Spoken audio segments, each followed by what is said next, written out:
Welcome to the Reddit Chronicles. Today we will be reading from Malicious Compliance. Our first post is by Eureka, most expensive tip ever. Nearly 15 years ago, I went to work for a company. The intent was for me to complete a project in quality and then move over into program management, but someone quit and I was asked to fill in as a customer quality engineer. This meant that every month, I traveled to customer sites, did the first pass analysis of our defective products and got yelled at, a lot. It sucked. Also worth mentioning, our branch of the company was too small to use the corporate travel, so for every trip I was scouring discount travel sites to find the cheapest flight, hotel, car. I was ridiculously vigorous in seeking best prices. If the shittiest shitbox car was $32 per day and the not-so-shitty car was $34 per day, I picked the $32 per day car to save the company $2 per day. One fine trip several months in was spectacularly awful. Not only did I have a truly terrible car, the hotel was all new depths of yuck. My shoes stuck to the carpet in my room, and the security flipper thing on the door was plastic. Also, it was in the worst part of town, and I worried about my safety to the point that I ended up pulling the little couch over to block the door and sleeping on it. Adding to my misery, I was sick. I had some creeping crud that plugged my sinuses and made me long for death. Normally, I'd have canceled the trip, but the customer was in an uproar about our continued repeating defects and required someone to be there. I made this trek every month, and once during every trip, I would eat at the local Outback Steakhouse. It was a known quantity, the people who worked there were great, and it helped me to have that connection. On this particular trip, I made my way to the Outback for dinner and I was clearly sick and miserable, and the workers took care of me. They sat me next to the fireplace, brought me tea, and had the kitchen make me chicken noodle soup, even though it wasn't on the menu. I nearly cried, I was so grateful. My bill for dinner was less than $10, so I charged $20. Yes, more than a 100% tip, but their kindness kept me going. I got home, did my expense report, and turned it in.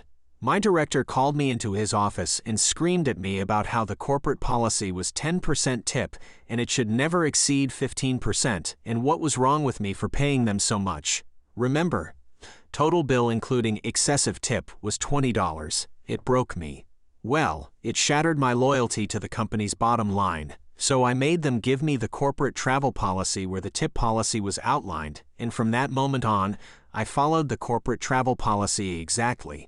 No more shitbox $32 per day cars. I'm in midsize or better. No more flying out at 4 a.m. in the center seat. The flights fit my schedule and I sat where I wanted.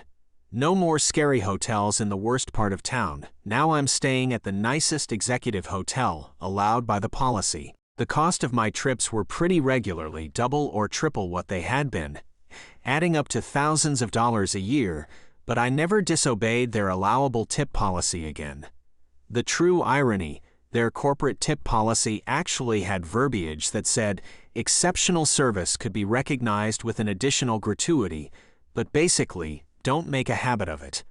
Also, the allowable per diem was $50 per day, and a receipt was only required if over that amount, so the tip that started the whole thing was within per diem, allowable for exceptional service, and the receipt for it had not been necessary. Next up, posted by Augustus. Need me to stay back and cover a shift? This will cost you big time. This comes from about 15 plus years ago, when I was, and still am, working with people with disabilities in a community home. It's a great job for those who like it, a terrible one for those who don't, meaning that any staff you meet are either very new or long-term like myself. As a consequence, the turnover rate of staff is high, and replacement staff are slow to be hired, meaning you often find shifts not covered straight away. This is an industry where simply not having a shift filled isn't an option, particularly where I work, in a house with a single-day staff and a single-night staff, each working 12 shifts on a 7-day spread over 2 weeks roster. There are some strict rules regarding hours you can work, intended to avoid burnout, but more used to keep a rein of overtime, which in our industry, paid plus 70% your hourly rate for the first 3 hours above your 76-hour fortnightly maximum, and plus 100% for any time after that. You can't demand overtime, but if they require you to work longer, they can't not pay you overtime. Also worth noting is that the people we work with are vulnerable, meaning they cannot be left unsupervised. Long story short, you can't go home until your replacement arrives. So back in the early 2000s, we were having problems locating staff, lots of people working overtime, and a lot of fresh faces appearing and disappearing. The house I worked in wasn't difficult in particular, 4 adults with intellectual disability, but there was no support, by which I mean the worker there had to fend for themselves. There was no supervisor in the next building, they were miles and miles away. I'd frequently at this time had to stay back half an hour waiting for staff to come replace me. I was less than happy with the way it was handled each time I called the office to tell them, "The night staff haven't arrived, do you know who is booked?" To which I'd get the reply, "We are still looking, how late can you stay?" The obvious answer was, "Until I'm replaced," but what I often said was, "I prefer not to stay after the end of my shift, but that doesn't seem to matter now, so I'll stay here until someone comes." Each time a new face arrived, I'd give them all the information they'd need for the shift, introduce them, walk them through their duties, etc. This would take 20 to 30 minutes. The point being is, I don't just jump ship when a staff arrives to replace me. This is someone's home, and I like them, so I'm not going to leave them in the hands of someone uninformed. Cut to that weekend. My roster had me working 12-hour days Friday, Saturday, and Sunday. Come Friday night, my replacement didn't arrive. I waited. I sent a text message to the supervisor after 15 minutes, then called after 30, left a message, and when they eventually called back I could tell they had not found a replacement. I told them I'd stay until they did. This was by that time, an hour after I was meant to finish, 10 p.m. Come 11, they call and say they simply can't find a replacement. They offer a deal and say if I stay and do the night shift, I can take the next shift off. It's pretty even so you won't miss out, they said. Then they changed their tone and said, "It's not really a request, we have no other option. Treat this as a direction." I reminded them it was a passive house, meaning you got half the hourly rate from midnight, but you could sleep in the bed provided, so I'd actually be taking a pay cut. They didn't know what else they could do, so I made a suggestion. I'd say and do the night shift, but I wasn't going to give up my next shift. I was going to do that one as well. They agreed. It meant they didn't need to find a replacement for me in the morning, so they thought it was a good deal for them. It was, however, an even better deal for me. It took a few emails over the weekend with the union to sort out the particulars, but what happened was this. Once I couldn't leave my worksite because of a lack of replacement, I was on overtime.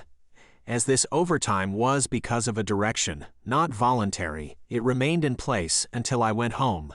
Because I didn't agree to drop my following day shift, my overtime continued till I ended on Saturday night. The upshot being that, working 36 hours in a row resulted in the equivalent of 60 hours pay. I was the first person to, as they say, pull this stunt, and word got around that if you didn't get replaced, you were actually the person who was in a position of power. It didn't take long until the department put a little more effort into training and employing extra staff, so something like this never happened again, not at least to me. Next up, posted by Nannerpus, is my homie. That one time my son was sent home because of dress code violation at school. When my son was in middle school, I was notified he had to be picked up because he was in violation of the school dress code. I asked what the issue was and on the phone was told he's wearing a shirt that shows nudity. I freak out and rush to the school, my mind worrying as to what he possibly could have worn. None of his clothes that I knew of had nudity on it. As he gets in the car, I see violation. He wore a t-shirt with Bruce Lee on it from Enter the Dragon. When I got home, I called to confirm this was why they sent him home. Sure enough, a topless Bruce Lee's bare chest sent someone clutching their pearls apparently. A quick stop to the craft store followed. Using puffy paint, I superimposed a lovely bikini top to cover Bruce's man nipples. He wore the shirt to school again, and nobody dared say a thing, lol. Thank you for listening to the Reddit Chronicles. Follow for more content.